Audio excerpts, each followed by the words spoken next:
Me Fakhra from Imama's beauty parlour and training centre. उम्मीद करती हूँ आप सारे ठीक होंगे, फिट फाट होंगे। आज जो हम वीडियो स्टार्ट कर रहे हैं, इसका टाइटल तो आपने देख लिया है, ये पार्ट 2 है। पार्ट 1 ऑलरेडी मेरे चैनल पे अपलोड हो चुका है और उसका लिंक भी मेंशन कर दिया है मैंने डिस्क्रिप्शन बॉक्स में भी, और ऊपर जो है वो आइकन भी मैंने जो है वो उसमें भी मेंशन कर दिया, लिंक कर दिया है। मैं अगेन थोड़ा सा इस पे कुछ सेकंड का मैं आपको इसका रिव्यू दे देती हूँ। उसमें यह है कि हम डिस्कस कर रहे थे हेयर रिबॉन्डिंग को और हेयर स्ट्रक्चर को। हेयर रिबॉन्डिंग का आपको ऑलरेडी बता चुकी हूँ, ये केमिकल प्रोसेस है, इसको केमिकल स्ट्रेटनिंग भी बोलते हैं, परमानेंट स्ट्रेटनिंग भी बोलते हैं। और उसके अलावा जो है वो हम हेयर स्ट्रक्चर पे बात कर रहे थे। हेयर स्ट्रक्चर में हम हेयर स्ट्रक्चर को उस हद तक ही हम डिस्कस करेंगे जो हमें ज़रूरत है हेयर रिबॉन्डिंग के लिए, ठीक है।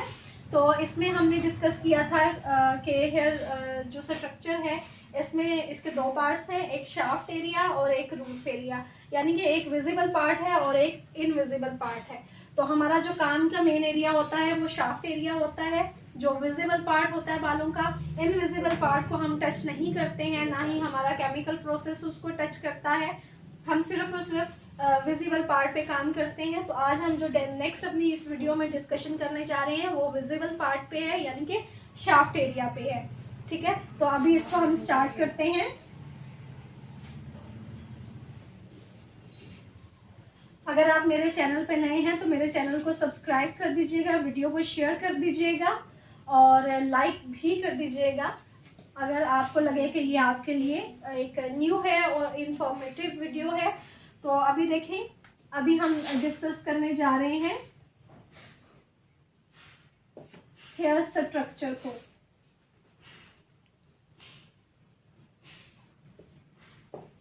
हेयर स्ट्रक्चर में विजिबल पार्ट,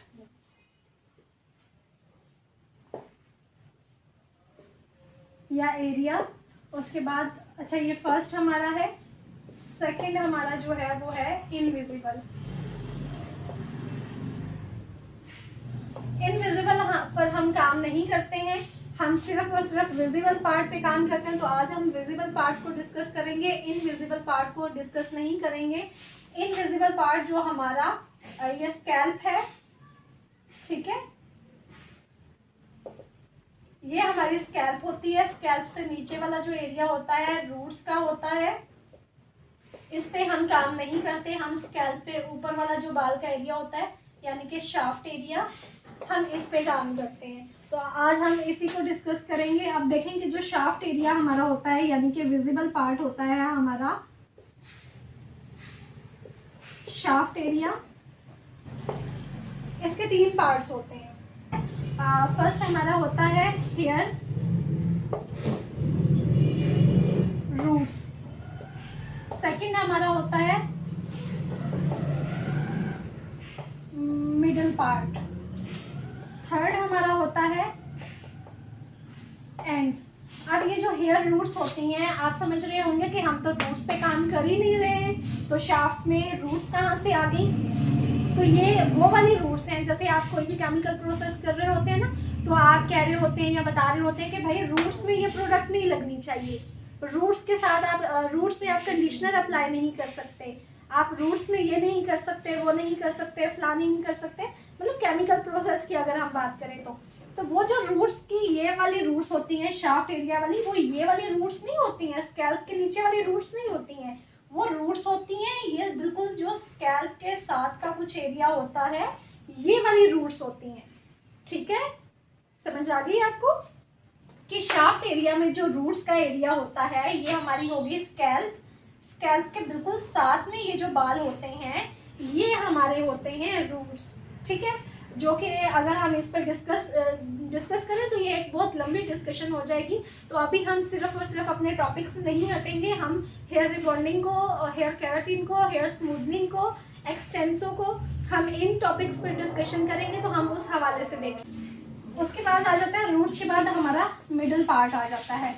मिडल पार्ट हमारा हेयर का स्टार्ट होता है, जैसे अब मैं यहाँ पे मेरे पास मॉडल वगैरह तो नहीं है, अभी मैं खुद ही बता देती हूँ यहाँ पे कि हमारा शाफ्ट एरिया ये सारा बाल हो गया, ठीक है, फुल लेंथ में। अब इसके अंदर जो है वो 3 पार्ट्स जैसे मैंने बताया है कि रूट्स के बाल आ जाते हैं, कुछ आप कह लें सेंटीमीटर तक या कुछ इंचेस तक आपके रूट्स के बाल होते हैं जो न्यू ग्रो करते हैं आपके वो। अब मिडल पार्ट में आपका क्या आ जाता है, मिडल पार्ट में आपका जो रूट्स के बाद का एरिया होता है वो आपका मिडल पार्ट में आता है। उसके बाद आपके एंड्स आ जाते हैं, बिल्कुल आपके बालों के जो एजेस होते हैं, एंड्स होते हैं, जहाँ पे आपके स्प्लिट एंड्स भी जो है वो पाए जाते हैं। ये आपका एंड वाला पोर्शन होता है, आपके बालों का पार्ट होता है। और यहाँ पे ये चीज़ है कि ये सबसे ज़्यादा पुराना पोर्शन होता है आपके बालों का, जो कि वीक होता है। सबसे पहले जो रूट वाला एरिया होता है ये आपका स्ट्रॉन्गेस्ट पार्ट होता है आपके हेयर का। उसके बाद सेकंड पे मिडल आता है, ये कम स्ट्रॉन्ग होता है, ये स्ट्रॉन्गेस्ट होता है, ये स्ट्रॉन्ग होता है, और ये सबसे ओल्ड एरिया, ओल्ड पोर्शन होता है आपके बालों का और सबसे ज़्यादा वीक होता है। इसीलिए तो कहते हैं कि आपको हर महीने अपने बालों की ट्रिमिंग करनी चाहिए, कटिंग करनी चाहिए। कटिंग ट्रिमिंग से याद आ गया कि आप इस एरिया को ये भी बोल सकते हैं, ये जो आपका शाफ्ट एरिया होता है ना, इसमें लाइफ नहीं होती है आपके। ये बहुत एक मेन पार्ट है आपको ये समझने का कि जो आपका शाफ्ट एरिया होता है इसमें लाइफ नहीं होती है, ये डेड सेल्स होते हैं, या डेड आप कह लें कि डेड प्रोटीन या केराटिन जो होती है ये आपकी वो है, इसमें लाइफ नहीं होती है, इसमें ये कह लें कि इस हवाले से जानदार नहीं होता है, तभी तो आप इसको काट रहे होते हैं। ठीक है, आप बालों की कटिंग कर रहे होते हैं, आप इनको काट रहे होते हैं क्योंकि इसमें लाइफ नहीं होती है, शाफ्ट एरिया में लाइफ नहीं होती है। आपके रूट्स एरिया में जो रूट्स का पार्ट है वहां पे लाइफ होती है। ये चीज, ये कॉन्सेप्ट आप अपना क्लियर करें कि इस एरिया में, शाफ्ट एरिया में आपकी लाइफ नहीं होती है, ये डेड एरिया होता है, डेड सेल्स होते हैं आपकी बॉडी के। उसके बाद देखें कि हमने हेयर शाफ्ट का डिस्कस कर लिया इस हवाले से, और इसके अलावा आप देखें कि अब हम नेक्स्ट हम इसको करेंगे इसकी एज पे तो हम डेफिनेटली बात नहीं करेंगे क्योंकि हम अपने टॉपिक से हट जाएंगे अगर हम हेयर एज पे बात करें तो, क्योंकि हेयर एज में जब हम उस टॉपिक पे जाएंगे तो वो आगे कह लें कि मजीद एक अलग से पूरे का पूरा पोर्शन है, ठीक है, डिस्कशन का, वो एक अलग पार्ट है। तो अभी हम उसके अपने टॉपिक से नहीं हटेंगे इस हवाले से। तो ये चीज़ें आपको उम्मीद करती हूँ कि क्लियर हो चुकी होंगी, शाफ्ट के पार्ट तक जो है वो सब कुछ आपको क्लियर हो चुका होगा। अब इसके बाद हमारा क्या आ जाता है, हमारा आ जाता है हेयर स्ट्रक्चर का सेकेंड पार्ट आ जाता है, जो कि है कि हमारा बाल किससे बना हुआ है। ठीक है, हमारा बाल किससे बना हुआ है, अब हम उस पर डिस्कशन करेंगे। शाफ्ट एरिया वाला क्लियर हो चुका, अब उसके बाद हम बात करेंगे हेयर के स्ट्रक्चर पे। ठीक है, तो सबसे पहले हमें देखना ये है कि हमारा बाल किस चीज से बना है, हमारा जो हेयर है वो किस चीज से बना है। तो हम इस चीज को डिस्कस करते हैं कि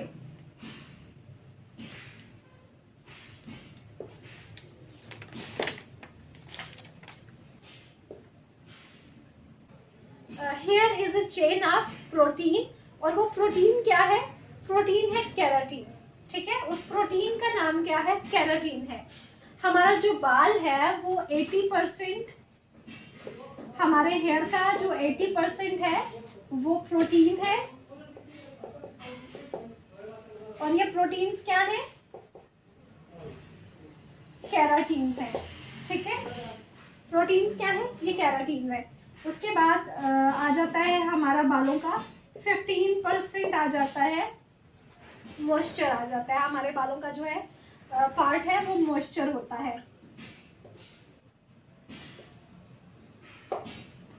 इसके बाद बचता है हमारे पास 5%।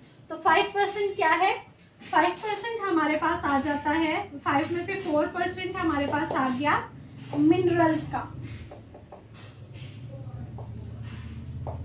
और ये मिनरल्स है क्या,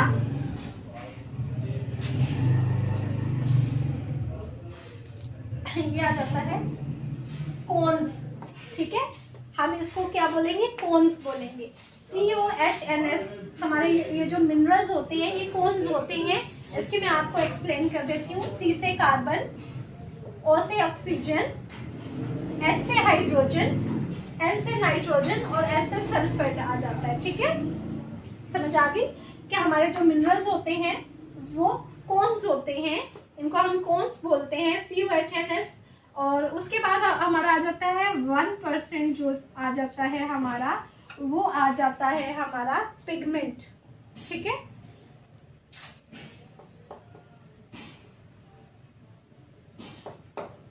ये आपको सिर्फ मेन चीजें बता रही हूँ कि हमारा जो बाल है वो किस चीज से बना हुआ है। प्रोटीन से बना हुआ है, यानी कि केराटिन आ जाते हैं, मॉइस्चर आ जाता है, मिनरल्स आ जाते हैं, बॉन्ड्स आ जाते हैं। मिनरल्स के साथ ही आपके बॉन्ड्स भी आएंगे, जिन पे हम नेक्स्ट डिस्कशन करेंगे, जो कि हमारा एरिया ऑफ वर्क होगा। क्या होगा, हमारा एरिया ऑफ वर्क जो होगा वो हमारा बॉन्ड्स का होगा, जो कि मिनरल्स के साथ आते हैं।